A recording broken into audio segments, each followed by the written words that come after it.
So far, we have looked at very general forms of the maximization problem. One useful thing, however, is that when one looks at maximization problems within the context of economics, the problems have a specific structure that allows the solutions to have a form that has a lot of economic intuition.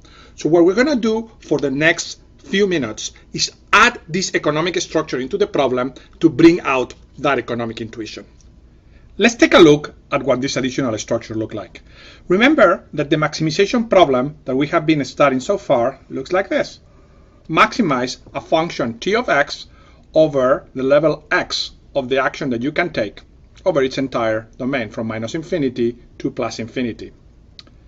The additional economic structure that we're going to impose has three key properties.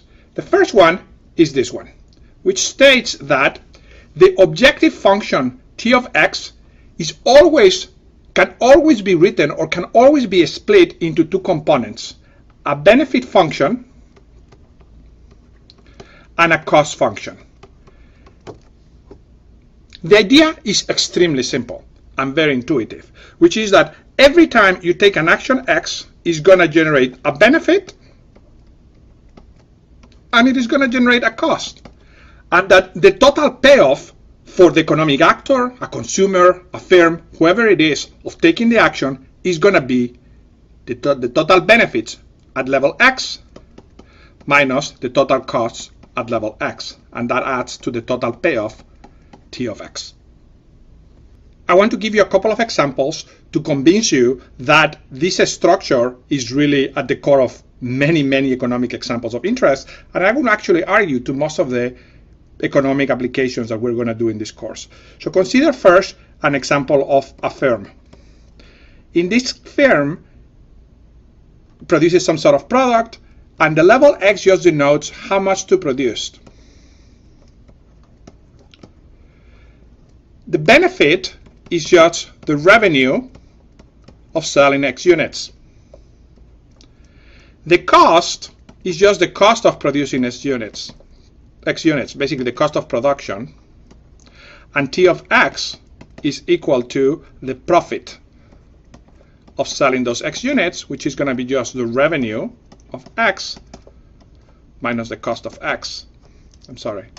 Minus the cost of x, which has the structure benefit of x minus cost of x that is assumed here.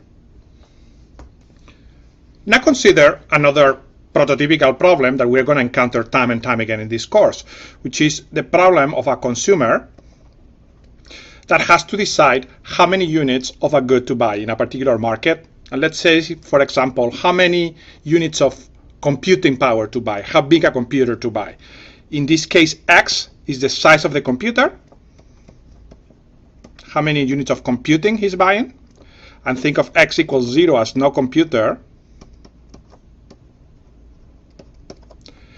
and b of x is going to be the benefit for the consumer, the utility of usage for that level of computing measured in dollars.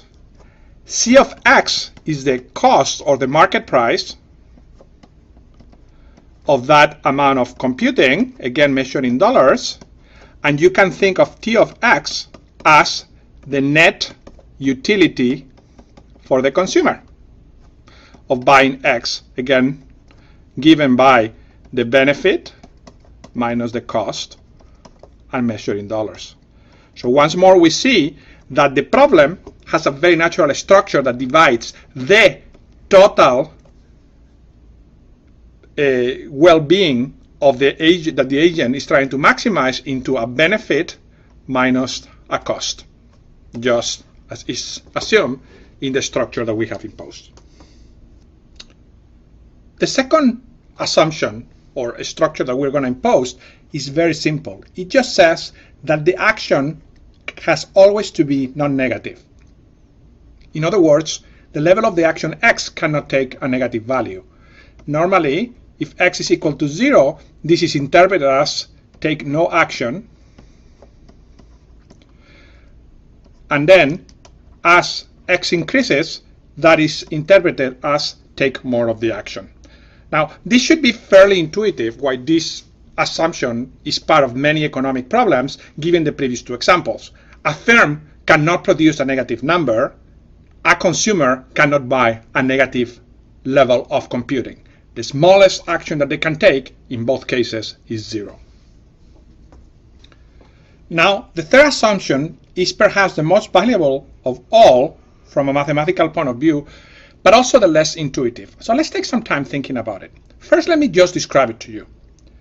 Graphically, what it requires is that the function t, which of course is given by the sum of a benefit minus the cost, but that the function t over the domain of the function that is relevant, which is x is greater or equal than 0, be strictly concave. And that basically says that somehow it looks like an inverted ball. Think of this as a ball, think of the water being there, and the ball is inverted because it's facing down.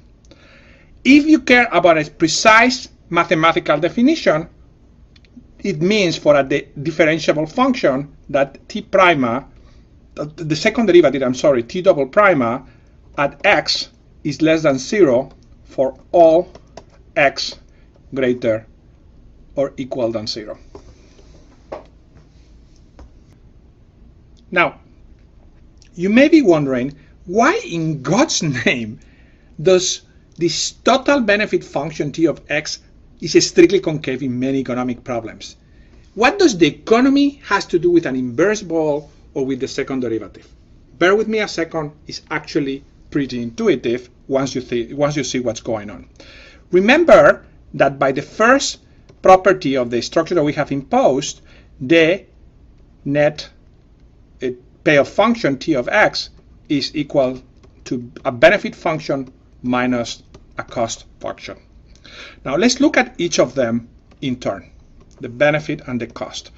It turns out that in many economic problems, the benefit function looks like this. So if this is x and this is 0, it has a shape that looks like this, approximately. The key properties is that the derivative is greater than 0 and the second derivative is less than 0.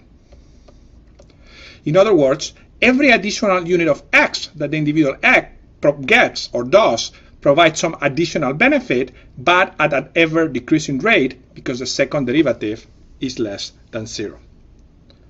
Now, many of these economic problems also have the following cost function, something that looks like this. Now, the key properties here, remember this is x, this is the cost function, is that c prima of x is greater than 0 and c double prima of x is also greater than 0. The key idea here is that every additional unit that gets done